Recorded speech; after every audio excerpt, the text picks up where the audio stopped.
பிரியமானவர்களே, இன்றைய ஜெபம் லூக்கா 19ஆம் அதிகாரம் 10வது வசனம்.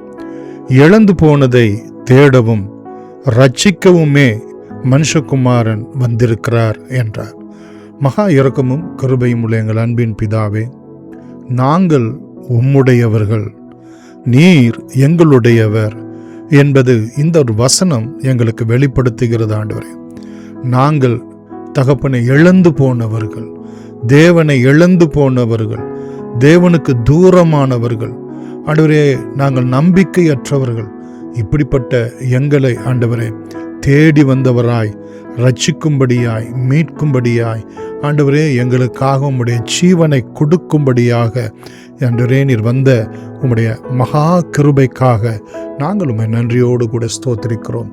இயேசு கிறிஸ்துனுடைய பாடு, மரணம், உயிர்த்தெழுதலை கூடுதலாய் தியானிக்கக்கூடியதான இந்த லெந்து நாட்களிலே சுவாமி ஆண்டவரே, எங்களுடைய வாழ்க்கையிலே தேவனுக்கு அடுத்ததான சகல பரிபூரணத்தையும் சகல ஆசீர்வாதங்களையும் ஆவிக்குரிய பிரகாரமாக, உலக பிரகாரமாக, சரீர பிரகாரமாக, குடும்ப பிரகாரமாக பூரணமாய் பெற்றுக்கொள்ள ஒவ்வொருவருக்கும் அனுகிரகம் செய்தருளும்படியாய் செபிக்கிறோம். அப்பா தகப்பனே, வாழ்க்கையில் நாங்கள் எவை எவை இழந்திருக்கிறோமோ ஆண்டவரே, அவை எல்லாவற்றையும் நாங்கள் திரும்ப பெற்றுக்கொள்ள கர்த்தர் எங்களுக்கு நல்ல உதவி செய்யும்.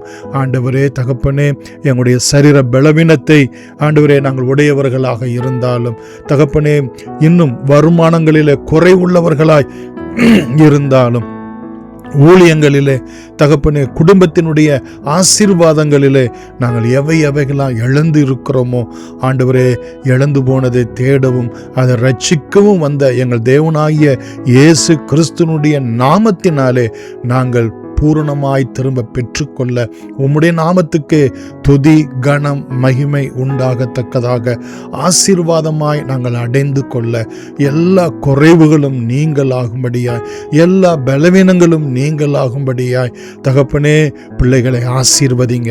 பப்ளிக் எக்ஸாம் எழுத போகிற பிள்ளைகளை ஆண்டவரே உம்முடைய கரத்திலே ஒப்பு கொடுக்கிறோம். ஆசீர்வதிப்பீராக.